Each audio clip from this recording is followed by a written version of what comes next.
Welcome to the GCN Tech Show. Coming up this week, we've got new Oakley glasses, bib shorts designed for specific saddles, updates to the Wahoo Rival watch, and some magic spray for your cycling shoes. And after weeks of keeping it a secret, we can finally reveal there is a brand new Pinarello, the Dogma F. We're going to tell you everything you need to know about it.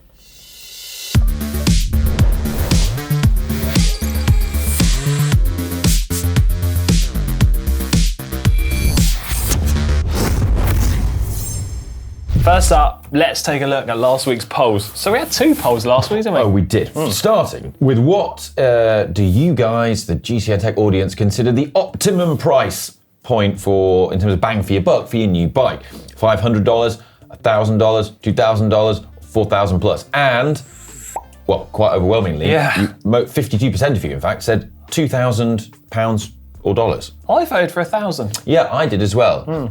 That's interesting. The audience clearly sees that extra value in those kind of slightly higher end carbon bikes. They've gone above our expectations from last week. That's carbon, isn't it? You're only getting carbon at that price. Well, we had a second poll last week, and the other one was what you thought of UK Prime Minister Boris Johnson's bike. Do you think it was hot, or do you think it was not? 42% said hot, 58% said not. Yeah, I mean, it is a bit ginger spice, isn't it? Yeah. Like you can imagine Ginger Spice rocking around on that in 1997. Anyway, the big news this week, other than the fact that Ollie didn't get dropped in a race last week, is the launch of the brand new Pinarello Dogma F, just in time for the Tour de France. Oh, it's also way lighter than the last one. Hang on a second, it's called the F? Yes. It's like Pinarello run out of numbers? It would appear so. Official line from Pinarello. I've got this here. So they say the Pinarello Dogma F is an icon. It goes beyond a number or superficial classifications. It's been a symbol of excellence since 2000 and continues to be the gold standard for cycling performance. A Dogma is a dream bike regardless of the model. And so we choose not to use the numbers, but use a simple F as a link to the past and a symbol to the present, whilst also creating an identity for the future. Or do you think it's just because Grumman has the intellectual property on F-14 from the F-14 Tomcat fighter jet as seen in the film Top Gun? So they weren't allowed to call it that. That is a very good logic and potentially reason for that, but I don't know. Anyway, it looks absolutely incredible in this plutonium finish. It's amazing colour, isn't it? Oh, yeah. It's like a silvery version of the black and gold ones we had for the Dream Ride. It is. I love the mirrored silver P on the head tube. It's my favourite bit. All about the details. Anyhow, there's been loads of refinements on this, and most notably has to be the reduction in overall weight. So although the current crop of aero disc brake bikes are excellent, they are a little bit heavy, especially when you compare them to the UCI's minimum weight limit. So a disc F12 comes in at about 7.5 kilograms. However, the F has gone on a diet. According to Pinarello, it's just 6.8 kilograms for a Jura Ace Di2 disc brake build. And that's before you even factor in putting lighter components on it. So that's with clinchers. You put lighter components, or if you put on tubulars, you'd expect it to be even lighter. And the frame is said to be 265 grams lighter than the F12. That's a lot lighter, isn't it? Could this be the first time that we see Ineos running disc brakes? Well, technically, Alex, it's not the first time.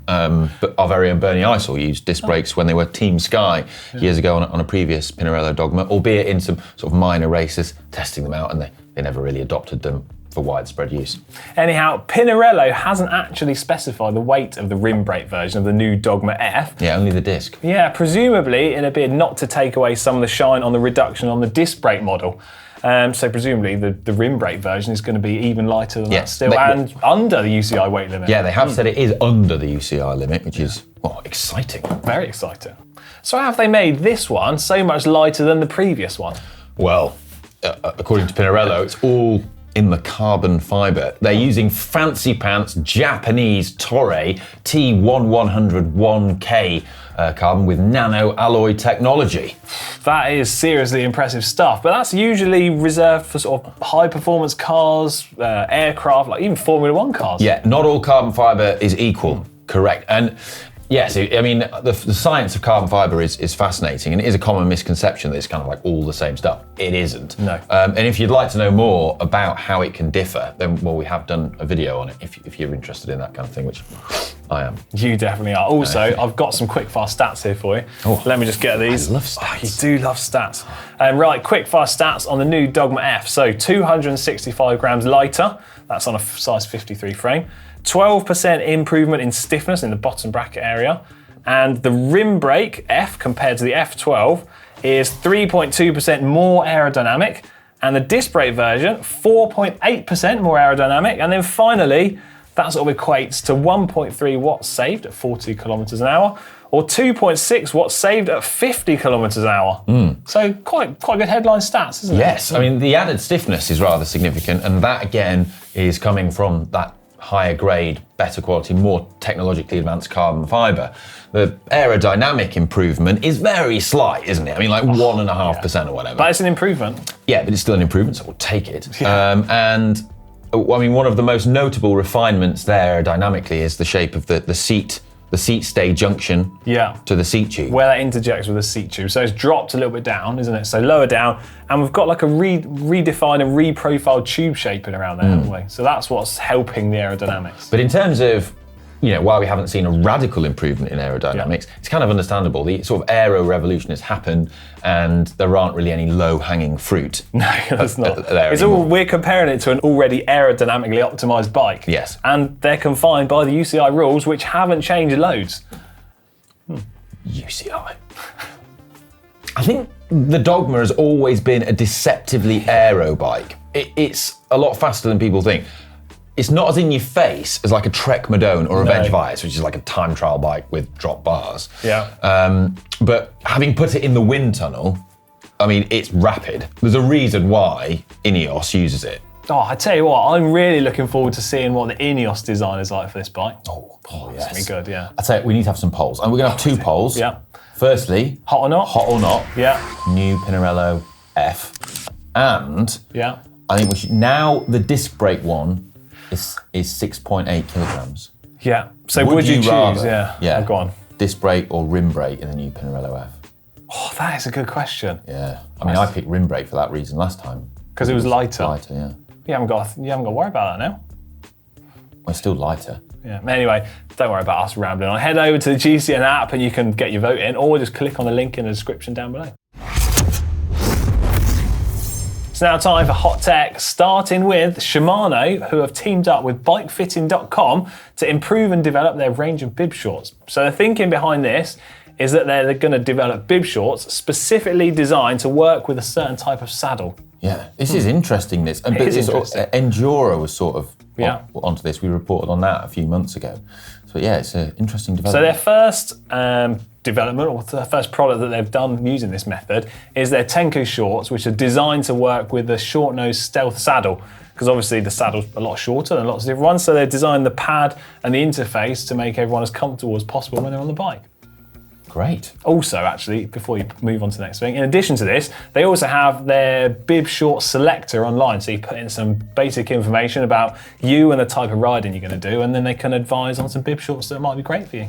So what are the sort of options you can select? Well, the first thing, you've got man, woman, you sort of do the type of riding you're going to do, the terrains, the distances, whether you ride on-road, off-road, and then it offers a few different suggestions. Excellent. Next up, we've got some new sunglasses from Oakley. These are special edition Tour de France shades. So they're sort of like a Tour de France colourway available on the existing Oakley styles. So, the Jawbreaker, the Sutros, Radar EVs. I'm a big fan of the Radar. Also the frog skins as well, the more casual looking ones. Yes. Now, in the past, when they've done their special edition Tour de France shades, they tend to be sort of just bright yellow, don't they? Yeah. For like the maillot jaune. But this time, they're not. They're like, well, they're said to be inspired by the French tricolour, the flag. But while I can sort of see that, I mean, it's not the right blue, is it? No, it's not FDJ colours. They've not got the colours quite right. But I think they're really cool. They've got a matte finish on them, haven't they? I think it's nice. And I think, even though they haven't got the tricolour colours right, I think they look great. I think they look really cool. Yeah. Next up, we've got a rather novel and interesting bottle/storage solution. I think this is really cool. So if you want to go out riding your bike and you only want to take one water bottle, you don't want a saddlebag, and you don't want to carry an additional tool bottle, this could be the product for you. So it's a bottle shape, and then it splits in two, Half of it is used for your hydration, so you've got about 340 ml space available for liquids, and then the other half is storage space for all of your spares, your tools, any other gubbins like that. You have to have an unsightly saddlebag. No, so then it clips together, has a band over it, nice and simple. It's also BPA free. Yeah. I don't know what it means, but you know. It is 2,2,4-hydroxyphenyl propane. It's a chemical that was used in plastic production since the 1950s, but is now, they try to not use it because it's toxic. Well, I can confirm it's free from that. Good. So up next is the magic spray that I promised for your shoes. This is Crep Protect. That's what the kids call shoes now. That is what the kids call shoes. Crepes. I had to look it up. I thought it was like a pancake. I love a massive crepe. Yeah. So anyway, this is following on from what we were speaking about the other week of the hydrophobic coatings. Little spray over your shoes, and it can last 4 weeks. And it resists water, dirt, grit, grime, and is ideal for your cycling shoes, especially your white knitted DMT shoes. Yeah, I need some of this in my life. Yeah, Can you we need to get keep some? looking fresh. And we probably can. It's only like £10 for a bottle. We get some. So in addition to this, they also do what's called a Crep Protect pill. Yeah, don't worry, it's not something you have to take. So this goes inside your cycling shoes when you're not wearing them, and it removes moisture and kills bacteria. So it could be the end of smelly shoes. Okay. Okay. And finally, in Hot Tech this week, in an interlude to Alex's normally outstanding chat, Yes. he's been banging on about his watch loads this week. Yes, this is the Wahoo Rival watch. Obviously, I wear it all the time. But there's been an update for this. So 2 key updates we've got. So I was riding the turbo train the other day and realised the update allows you to control the headwind fan without having to get off your bike, reach forward and change the settings. That is quite cool, actually. That is quite cool. I knew you would like that. And the second update is for if you're using an iOS device, so an iPhone basically, you're able to control the music that you're playing through your device. Not even James Bond's watch could do that. It doesn't do that, but it doesn't set off any explosions or anything like that. Yeah. But quite cool little updates. Yeah. For Your Eyes Only would have been a better film if his watch could have done those things. If he could adjust the speed of his headwind fan by his remote, that would have been amazing. Yeah. Anyway, Yeah. more Hot Tech next week. It's now time for screw riding upgrades by upgrades. Yes, where you submit upgrades of the changes and improvements you've made, upgrades, to your bike's equipment or cycling lives for the chance to win the ultimate prize. You submit evidence of your upgrades using the GCN app. Most people use photos, but we will accept any form of evidence. Carvings. Witness testimony. Anyway, last week we had whose upgrade was the best? Oscar Astros with his Ridley build for his girlfriend up against Cacterum's MTB. Cacterum. Carry on. Just carry on. Okay. Or the second person's MTB to gravel bike conversion. Thankfully, the winner was Oscar Astros, so I haven't got to read the second person's name out again. So 76% of the votes went to Oscar Astros with his Ridley build for his girlfriend. Yeah. Get in touch and we'll get the prize out to you, I presume. Come on, pull yourself together now. This week we have got Brad Chow, Yes. who has watched lots of our videos and is picking out Manon's bike spray video, which is a great video. And he said he's given it a go on his 2012 Felt 95 aluminium frame. And he's repaired the frame a little bit as well. And he's fully sandblasted it, resprayed it, and he's put brand new group set the people on it, 105. Great choice. Good job. Yes. And yeah, check it out. With all the upgrades combined, he says it's 2.5 kilograms lighter. That's good, isn't it? Yeah, so there it was before. Oh, yeah. God, the gold looks cool. That's mega, isn't it? Look at that, those Hunt wheels on there as well. That almost looks Gold like a chain. factory finish. Oh, COVID screen, careful. Yeah. Gold chain, good wheels, good finish on the paint, 105 groups out of the people. I mean, this is an incredible upgrade. And a well-maintained lawn and fence to boot. Yes, I wish my grass looked like that, I hope. Yeah. Anyway, as you do like to say, it's not going to be plain sailing. So they're up against Gerrit_W, who says, "Hi, I'd like to tell you about my recently finished bike build. Fantastic, best place to do it. A few months ago, he took a ride in his dad's old Colnago Technos and was impressed by the ride quality. So he had some free time in his hands and has decided to build up his own vintage bike from scratch with a Concord steel frame. Says also he's bent out the rear dropouts to make it fit 8-speed. Quite a I think that's, brave move. Yeah, older bikes sometimes don't have the standard dropout spacing. Oh yeah. And if single speed bikes as well would have narrower spacing, or track bikes have narrower spacing, but that isn't a single speed. We've got a frame. picture of him stretching out the dropouts. I see carefully trying to measure everything to make sure it's equidistant. He looks like he knows what he's doing with that setup. Vernier caliper, he must know what he's doing. He's got vernier caliper. So stripped, look how he's stripped all the rear derailleur right down, polished everything up. That's really cool. That's beautiful, yeah. Good The work. finished item is looking incredible. It is. Very clean, very white. Yes. And again, commendable concrete work Yes. in the background. Yeah, lovely tiled floor. Yes. I mean, if we were judging it on the backgrounds alone, it would be very difficult. It would be to fit very between close. them. Very close. But it's not down to us. Head over to the GCN app, vote on which upgrade gets your vote, and we'll see what the results are next week. It's going to be tight. It's going to be tight. It's now time for my favourite part of the show, the Bike Vault, where you upload pictures of your bikes into the GCN app, and then Ollie and myself judge them to be either nice or super nice, and if they're super nice, I ring the bell. I hope there's some good ones this week. There's always good ones every week. But actually, we've got a little update for the Bike Vault this week, which I'm going to try and continue on from moving forwards. So I'm going to pick out the bike every week, well, from the week before, that has received the most super nice votes on the app. So to kick us off this week, I've got this Trek Madon from Nathan Keller. Incredible machine. It's got like a gold flake throughout the paintwork. Trek Madon. Supercars bar tape on there as well. A lot of gold. Yes. That's good. Well, he's lined up the tyres. We haven't even got to judge it because it is the most. No, we have super to nice judge bike. it. We always have to judge it. Okay, yeah. God's sake. We will judge it. But it is super nice. It is super nice. Anyway, but on to this week's submissions. And first up, we've got Andrea's Mike. I think, yes, we'll go with that. Is their unbranded Chinese frame. Unbranded Chinese frame. Picked up from AliExpress and has slowly upgraded it piece by piece. Nice Shimano 105 on there. Very difficult to make much out on the frame. Quite dark picture. Underexposed. Underexposed. The problem is, he's underexposed it, so we can't actually see the bike. Is that barley or wheat in the background? I'm not sure. I'll get back to you on that. Okay. Underexposed picture. Crank's not aligned. I can't see if the wheels, the tyre logo's saying not aligned, not in Biggie Smalls. Unfortunately, from me, it's a nice. Nice. Yeah, next up, who have we got? Bart van Wyk. God, you're so much better at the names than me, aren't you? Who says, I don't know. He's got a Cubigree SLT. What do you make of that? 2018 bike. Shimano Ultegra on there. Nice background. No. It looks like it's brand new out of the box. Oh, yeah. No pedals, but super nice. Oh, it's no pedals though. Yeah, but I really like the bike. No pedals. Nice. Super nice from me. All right, we have to agree. Well, we're going to agree to disagree. It's nice then. Yeah, okay. Bandrews, 75, has got a Merida Warp TT.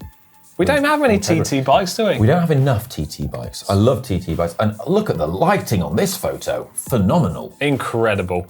I'm digging it. I mean, the crank position. Well, he's using the curb to hold the bike up. Oh, so that's a pass. He's allowed. Yeah. Oh, super nice. Super nice it is. Super nice. I won't disagree with him again. Next up is Chicago. Lund Chicago. Yeah, you were going to say Lund Chicago. I never. Okay. I don't think there's any relationship between my mouth and my brain. Anyway, it's a gravel bike. Lynxy. Titanium. Oh, Tanwell tyres, I like that. Cranks aligned, even almost aligned the pedals. Nice quark on there as well. Yeah. Oh, come on, that is. GCN water bowl. Oh, we'll GCN allow those. water bowls. We'll allow that. Look at Super the nice. Belgian flag as well. Super nice. Mark Gresnick. You're so rubbish at the names. Yeah, I know. He calls this bike my precious. and it's a Canyon Air Road. Oh, that's why he calls it that. Because there's a picture. I'm so close to sneezing, yeah. Look at that. There we go. That is a really terrible picture of That is a terrible picture. Who drew that? That's rubbish. The face is a bit wonky. It looks like Andy Serkis, but not Gollum. I don't know who that is. He's the guy that did the voice of Gollum. Oh, okay. And The bike is cool though. I mean, look at that. Canyon Air Road, super stealth, gold chain, Biggie Smalls.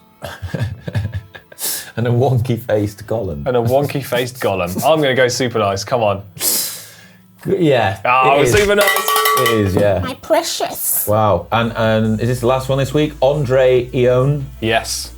with his Triban RC520 with group set with the people 105 on it. Nice. Look at that backdrop. Look at the lighting. The sun must be... Do you reckon the sun is setting or coming up? It's good light. Yeah. It could be either. He's not in Biggie Smalls there. Valves are almost aligned. He's not in Biggie Smalls there, but... I don't think I can let this one slide for the last one. No, there's too many infractions. It's a shame because I Very really good bike. like that bike. Yeah. Unfortunately, it's just a nice... But we are agreed that we do like the bike. I'm a big fan of the RC520. I think it's a phenomenal bike for the money. Yeah. But that is unfortunately the end of the bike vol, which means it's the end of the GCN Tech Show. I say it every week. I wish it could go on for longer. But if you're into watching bike tech and we want to watch some documentaries, we've got Reinventing the Wheel with Connor on GCN Plus, and also we've got the Bamboo Bike by Emily Chappell coming up. Oh, yeah. Don't forget to subscribe if you like what we do, and make sure you don't miss anything coming out in the future. And that Reinventing the Wheel Connor one, I'm excited about that. Connor finally builds a bike that actually fits him for the first time in his life. I saw this thing where it was when we had it built up ready. It's it was ridiculous how big it was. The wheels were like the height of this table. God, look forward to that. See you next week.